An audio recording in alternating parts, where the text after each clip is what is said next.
Press club जवाना बंगला के सालाना 2022 के इंतखाबात मुकम्मल होने के बाद ओहदेदारान के लिए हलफ बर्दारी तकरीब का एहतमाम किया गया।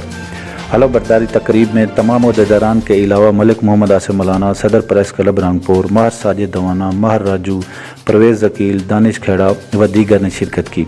मेहमानों का शानदार इस्तकबाल किया गया। चीफ गेस्ट आसिम मौलाना ने प्रेस क्लब जवाना बंगला की जानिब से मुनअक्किद पुरवकार तकरीब में साल 2022 के सदर मार गजनफर मजिद रगड़, सरपरस्त सयाला जुल्फ़िकार खान डाहा, चेयरमैन मार सफदर जूटा, जनरल सेक्रेटरी शहजाद मेहदी, नैब सदर वसीम अब्बास खरल व दीगर तमाम ओहदेदारान से हलफ लिया।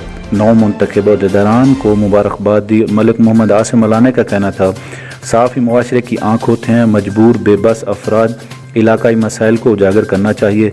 उनका कहना था कि आवाम NA 182 और हल्का PP 269 में वाज़ह तब्दीली देखेगी। तकरीब में शरीक चीफ गेस्ट और मेहमानों की खातिर तवाज़ो के लिए प्रेस क्लब की जानिब से खाने का एहतमाम किया गया। अब्बास खान डाहा